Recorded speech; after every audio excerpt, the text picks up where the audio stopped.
সুপ্রিয় দর্শক আসসালামু আলাইকুম। দুর্দান্ত স্বাদের একটা ইফতারি রেসিপি শেয়ার করছি। হাতের কাছে থাকা অল্প উপকরণে তৈরি করা যাবে, একবার খেলে কিন্তু বারবারই খেতে মন চাইবে। প্রথমেই একটা কড়াই বসিয়ে দিয়েছি আর দিয়ে দিচ্ছি রান্নার রেগুলার তেল, তবে আপনারা চাইলে কিন্তু বাটারও ইউজ করতে পারেন। এবারে এখানে দিয়ে দিচ্ছি 1 চা চামচ পরিমাণে আদা আর রসুন আমি গ্রেট করে নিয়েছি সেটা। আপনারা চাইলে কিন্তু আদা রসুন পেস্টও দিতে পারেন, তাতেও কোনো সমস্যা নেই। এবারে দিয়ে দিচ্ছি হাফ কাপের থেকে একটু বেশি চিকেন কিমা।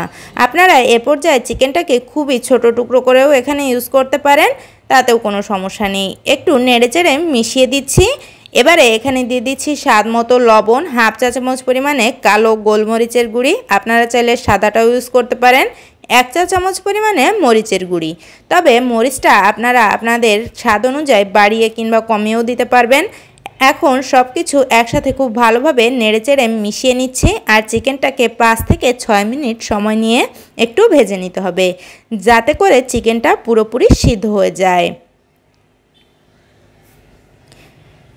চিকেনটাকে আমি 5 থেকে 6 মিনিট ভেজে নিয়েছি। এবারে এখানে দিয়ে দিচ্ছি গাজর কুচি। গাজরটাকে ছোট টুকরো করে কেটে নিতে হবে। আর বাঁধাকপি কুচি, বাঁধাকপিটাকে একদম ঝুরি ঝুরি করে আমি এখানে কেটে নিয়েছি। দুটো মিডিয়াম সাইজের পেঁয়াজকে কুচি করে কেটে নিয়েছি, সেই পেঁয়াজটাও এখানে দিয়ে দিলাম। 1 টেবিল চামচ পরিমাণে সয়া সস দিয়ে দিলাম। 1 টেবিল চামচ পরিমাণে দিয়ে দিচ্ছি টমেটো কেচাপ। সব কিছু একসাথে নেড়েচেড়ে মিশিয়ে নিচ্ছি। আর এখানে আমি একটা সিক্রেট মশলা ইউজ করব, এটা আপনারাও চেষ্টা করবেন ইউজ করার জন্য, এতে করে কিন্তু ইফতারের স্বাদটা দ্বিগুণ হয়ে যাবে। এ পর্যায়ে এখানে আমি দিয়ে দিচ্ছি 1 টেবিল চামচ পরিমাণে কাবাব মশলা।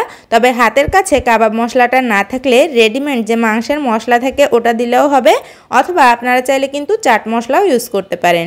সব কিছু একসাথে নেড়েচেড়ে মিশিয়ে নিয়ে এখন এগুলোকে রান্না করে নিব যতক্ষণ পর্যন্ত না গাজর আর বাঁধাকপিটা সিদ্ধ হয়ে যাচ্ছে ততক্ষণ পর্যন্ত। গাজর আর বাঁধাকপিটা সিদ্ধ হয়ে গিয়েছে, এখন এগুলোকে একটা সাইড করে নিচ্ছি। আর এখানে 1/4 কাপ পরিমাণে ময়দা দিয়ে দিচ্ছি। ময়দাটা ইউজ করার কারণ হচ্ছে ময়দাটা এর ভিতরে খুব সুন্দর একটা বাইন্ডিং আনবে আর আমরা কাবাবের শেপটাও খুব ভালোভাবে দিতে পারবো। ময়দাটাকে 2 থেকে 3 মিনিট মতো একটু ভেজে নিচ্ছি, এতে করে ময়দার যে কাঁচা গন্ধ থাকে সেই গন্ধটা চলে যাবে। ময়দাটাকে 2 থেকে 3 মিনিট মতো ভাজা হয়ে গিয়েছে। এখন এখানে হাফ কাপ পরিমাণে পানি দিয়ে দিচ্ছি আর সব কিছু একসাথে খুব ভালোভাবে নেড়েচেড়ে মিশিয়ে নিচ্ছি, যাতে করে ময়দার ভিতরে কোনো দলা পেকে না থাকে। আর 2 থেকে 3 মিনিট মতো এখন সব কিছু একসাথে খুব ভালোভাবে একটু রান্না করে নিচ্ছি, এতে করে ময়দাটা খুব ভালোভাবে কুক হয়ে যাবে। ময়দাটাকে দিয়ে খুব ভালোভাবে রান্না করে নিয়েছি দেখুন, আর এরকম পানিটাও শুকিয়ে গিয়েছে। এ পর্যায়ে এখানে দিয়ে দিচ্ছি ক্যাপসিকাম কুচি।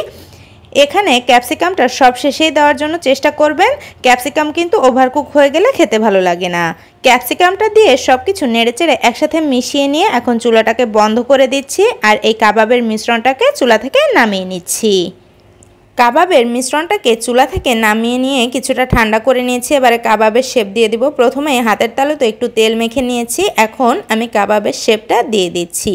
আমি কাবাবটা গোল গোল করে তৈরি করছি, আপনারা আপনাদের পছন্দ অনুযায়ী যে কোনো শেপেই কিন্তু এই ইফতারিটা রেডি করতে পারেন, কোনো সমস্যা নেই।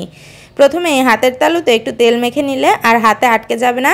দেখুন আমি কাবাবটাকে এরকম গোল করে তৈরি করে নিচ্ছি। খেয়াল রাখবেন কাবাবের গায়ে যেন কোনো ফাটল না থাকে। একটা কাবাব আমি তৈরি করে নিয়েছি আর এভাবে করে আমি প্রতিটা কাবাবই তৈরি করে নিচ্ছি। সবগুলো কাবাব তৈরি করা হয়ে গিয়েছে, কাবাবগুলোকে একটা সাইডে রেখে দিচ্ছি। আর এখানে একটা বাটিতে 2টো ডিম ভেঙে নিয়েছি, দিয়ে দিচ্ছি স্বাদ মতো লবণ। এবারে ডিম দুটোকে খুব ভালোভাবে ফেটিয়ে নিব। ডিম দুটোকে ফেটিয়ে নেওয়া হয়ে গিয়েছে, এখন ডিমগুলোকে একটা সাইডে রেখে দিয়ে চলে যাচ্ছি কাবাবগুলোকে ভেজে নেওয়ার জন্য। চলে আসলাম কাবাবগুলোকে ভেজে নেওয়ার জন্য। একটা ফ্রাই প্যানে পর্যাপ্ত পরিমাণে তেল দিয়ে তেলটাকে আমি মোটামুটি গরম করে নিয়েছি। এবারে কাবাবগুলোকে ভেজে নেব। একটা কাবাব ডিমের ভিতরে দিয়ে দিলাম আর খুব ভালোভাবে ডিমের সাথে কোট করে নিয়ে এখন গরম তেলে দিয়ে দিচ্ছি। এ পর্যায়ে চুলার আঁচটা থাকবে মিডিয়াম টু লোয়ের মাঝামাঝি, আর তেলটা কিন্তু খুব গরম করে তারপরে কাবাবটা ছাড়া যাবে না, এতে করে দেওয়ার সাথে সাথেই কিন্তু কালার চলে আসবে। সবগুলো কাবাব এখানে আমি দিয়ে দিয়েছি। এখন চুলার আঁচটাকে মিডিয়াম টু লোয়ের মাঝামাঝি মাঝামাঝি রেখে কাবাবগুলোকে গোল্ডেন ব্রাউন করে ভেজে নিচ্ছি।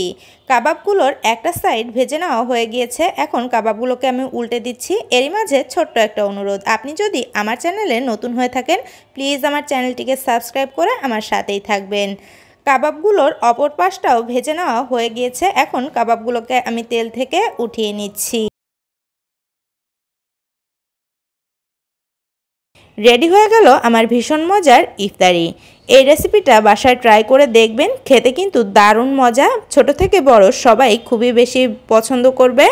আর রেসিপি ভালো লাগলে প্লিজ লাইক কমেন্ট শেয়ার করতে কিন্তু ভুলবেন না। সবাই ভালো থাকবেন। আল্লাহ হাফেজ।